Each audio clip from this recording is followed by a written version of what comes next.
Morning. आज जो हमारा टॉपिक है वो कल से हम आगे शुरू करेंगे। कल जो हमारा हमने देखा था लोरेंज फोर्स, और लोरेंज फोर्स की जब बात करते करते हमने डायरेक्शन ऑफ लोरेंज फोर्स की बात की थी, उसको वापस रिपीट करते हैं हम आज कि जो डायरेक्शन ऑफ मैग्नेटिक फोर्स की जो डायरेक्शन है वो डायरेक्शन हम राइट हैंड रूल से निकालेंगे।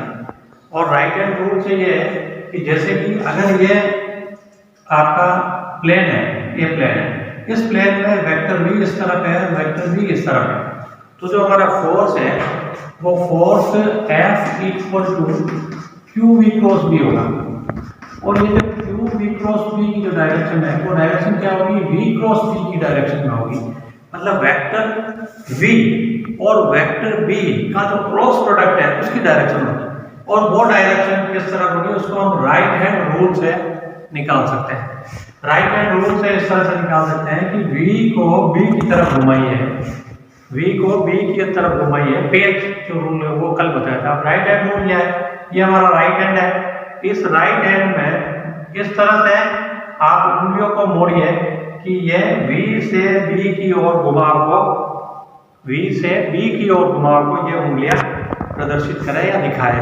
तो इस तरह से बताएंगे तो ये जो अंगूठा है हमारा थंब है, ये थंब जो है ना वो फोर्स की डायरेक्शन को बताएगा। ये राइट हैंड थंब रूल कहलाता है। तो इससे भी हम निकाल सकते हैं।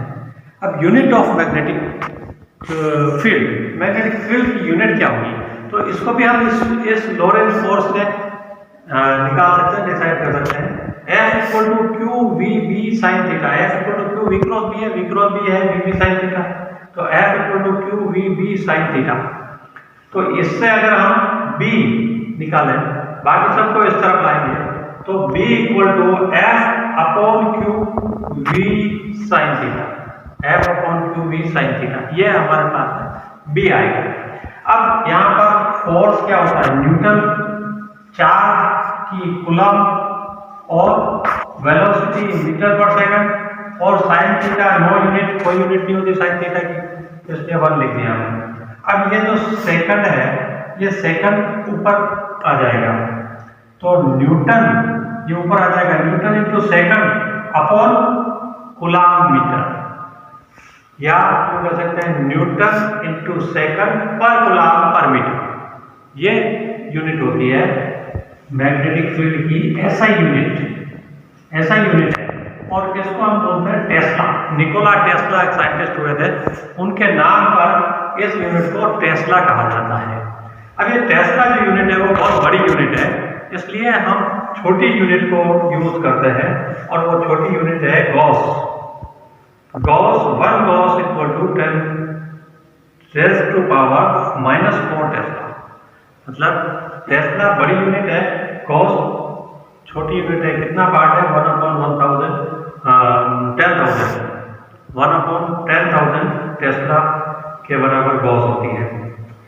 तो अर्थ मैग्नेटिक फील्ड जो होता है, हमारी जो अर्थ है उसका जो मैग्नेटिक फील्ड है वो 3.6 × 10⁻⁵ टेस्ला होता है। अब हम definition of tesla, one tesla की डेफिनेशन भी इसी से दे सकते हैं हम कि force F equal to Q V sine theta है, तो B equal to F upon Q V sine theta, ये मैग्नेटिक फील्ड B है। अब हम ये मान लेते हैं कि Q इक्वल टू 1 है, V इक्वल टू 1 है, F इक्वल टू 1 है, साइन थीटा इक्वल टू भी 1 है। तो कैसे हो सकता है, Q इक्वल टू 1 कूलम और V इक्वल टू 1 मीटर पर सेकंड, और साइन थीटा 1 कैसे हो सकता है, जब थीटा इक्वल टू 90 डिग्री हो, तो थीटा इक्वल टू 90 डिग्री है, और F इक्वल टू 1 न्यूटन है, तब B की वैल्यू क्या होगी, 1/1 इंटू 1 आएगा, B इक्वल टू 1। तो हम डिफाइन कर सकते हैं कि 1 टेस्ला मैग्नेटिक फील्ड वो मैग्नेटिक फील्ड होता है जो एक coulomb charge perpendicularly, magnetic field के परपेंडिकुलरली 1 मीटर पर सेकंड की वेलोसिटी से जा रहा है। मतलब मैग्नेटिक फील्ड अगर इस डायरेक्शन में है, ये इसके परपेंडिकुलर एक कूलम चार्ज इस डायरेक्शन में 1 मीटर पर सेकंड की वेलोसिटी से जा रहा है और अगर वो 1 न्यूटन का फोर्स एक्सपीरियंस करता है, this charge experiences 1 newton force, then the magnetic field will be 1 tesla. तब मैग्नेटिक फील्ड 1 टेस्ला होगा। तो ये इस तरह से हम 1 टेस्ला को डिफाइन कर सकते हैं। Magnetic force of current carrying conductor.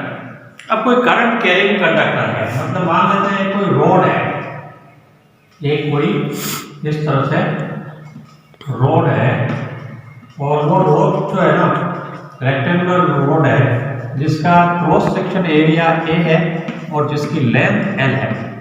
ये रोड है, इसमें करंट फ्लो हो रही है, इसमें करंट ऐसे फ्लो हो रही है, करंट आई फ्लो हो रही है इसमें।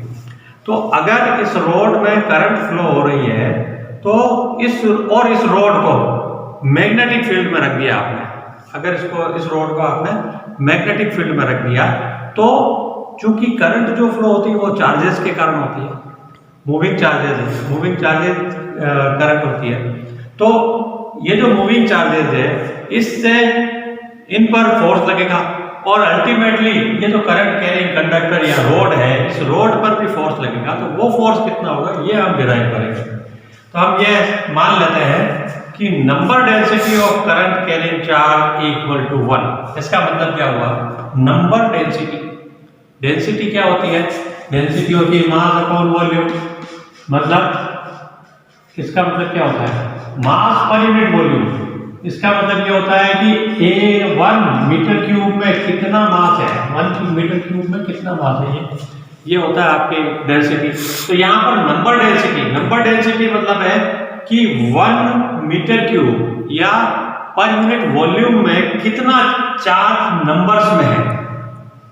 कोई भी करंट कैरिंग रोड है, जैसे कंडक्टर है, करंट कैरिंग कंडक्टर है, तो उस कंडक्टर में जो करंट फ्लो होती है वो किसके कारण होती है, इलेक्ट्रॉन्स फ्लो हो रहे हैं। करंट ऐसे फ्लो हो रही है तो इलेक्ट्रॉन्स ऐसे फ्लो हो रहे हैं। तो इसका मतलब ये हुआ 1 मीटर क्यूब में n इलेक्ट्रॉन चाहिए हो, अपन मान सकते हैं। अब क्रॉस सेक्शन एरिया इसका कितना है, a है, और ये मान लेते हैं लेंथ ऑफ द रोड है l, स्मॉल है, length of the rod is small l, then total number of charge on rod कितना होगा, A पर यूनिट वॉल्यूम मतलब 1 वॉल्यूम में है n इलेक्ट्रॉन, तो A इंटू L वॉल्यूम में कितना होगा, इस रोड का वॉल्यूम कितना होगा, इस रोड का वॉल्यूम कितना होगा, cross section area into length, ये वॉल्यूम होगा। तो इस वॉल्यूम में कितना चार्जेस होंगे, यूनिट वॉल्यूम में n है तो A into L into n, ये हो जाएगा आपके पास में कि total number of charge in rod. अब if charge on 1 mobile charge carrier का मतलब होता है कि चार्ज कैरी करने वाला वो जो मोबाइल पार्टिकल है वो कहलाता है मोबाइल चार्ज कैरियर। मोबाइल मतलब चलने वाला, गतिशील, और चार्ज कैरियर मतलब जिसके ऊपर चार्ज है तो चार्ज को आगे लेकर जा रहा है। तो if charge on 1 mobile carrier is Q, जैसे इसमें इलेक्ट्रॉन होता है, इलेक्ट्रॉन में E चार्ज होता है, E नहीं लिख के हम Q लिख रहे हैं हमारा। तो if charge on 1 mobile charge career is Q, अगर एक पर चार्ज है Q तो इतने सारे हैं, इन पर टोटल चार्ज कितना होगा, Q और मल्टीप्लाई हो जाएगा ना इसमें, NaL इंटू Q, ये टोटल चार्ज हो जाएगा। Total charge on rod, total mobile charge कितना, ये mobile charge, total mobile charge on rod Q equal to NaL into Q, तो इतना चार्ज इसमें मूव हो रहा है रोड में से। अब हम लेते हैं इफ VD है average drift velocity of charge, मतलब जो चार्ज जा रहा है, एक कोई चार्ज है, इलेक्ट्रॉन है, उसकी ड्रिफ्ट वेलोसिटी मतलब एक जगह से दूसरी जगह पर वो बह रहा है ना, ड्रिफ्ट कर रहा है, उसकी वेलोसिटी है VD। The rod is placed in magnetic field B।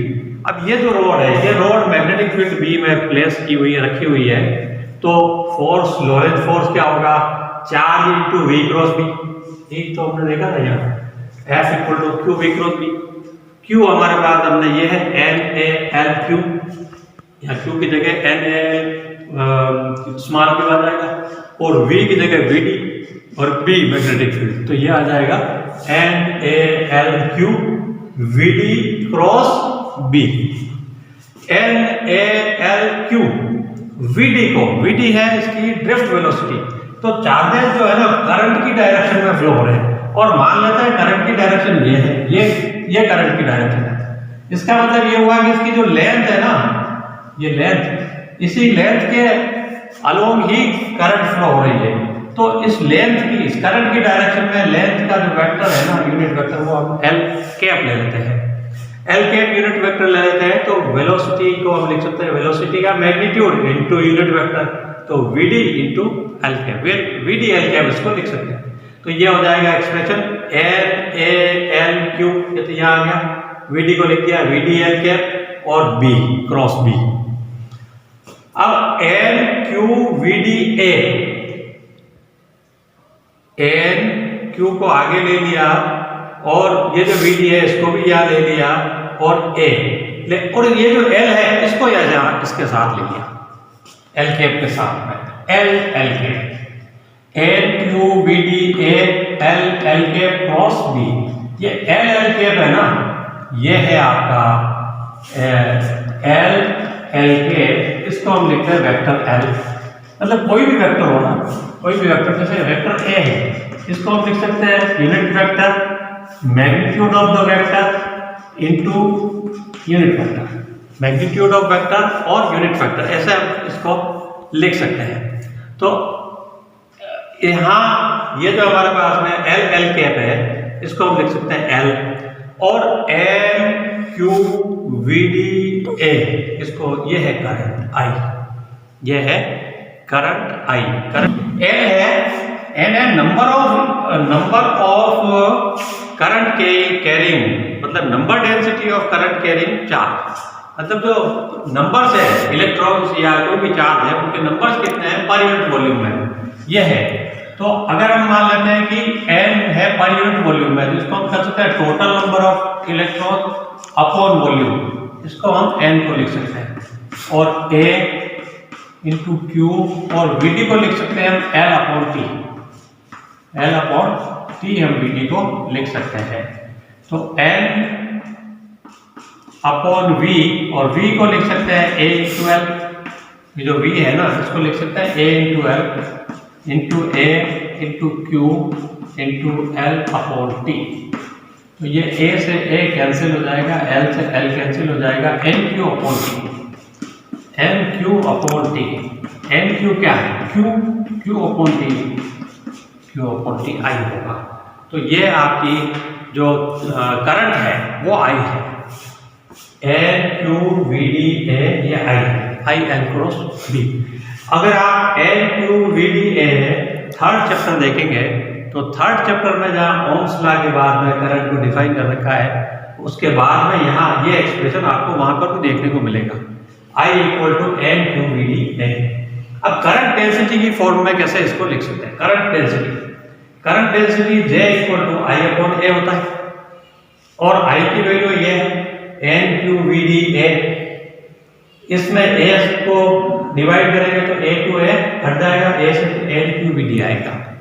N Q we D जो है ना हमारे पास, एन क्यू वी डी, ये एन क्यू वी डी, तो यहाँ एन क्यू वी डी की जगह लिख देते जे ए एल, एल एल के क्रॉस बी, तो ये आ जाएगा आपका जे ए एल एल के क्रॉस बी, ये आपका एक्सप्रेशन होगा। अब इसमें ये जो आपका जे है इसको इसके वेक्टर के साथ में लिख देते हैं, तो ए एल जे को यहाँ लिख लिया, तो जे इंटू जे एल के, इसको हम लिख देते हैं वेक्टर जे, तो ये इसको हम लिख सकते हैं J cross B, A L J cross B. तो ये आपका करंट डेंसिटी की फॉर्म में मैग्नेटिक वेक्टर है। थैंक यू, बस आज इतना ही।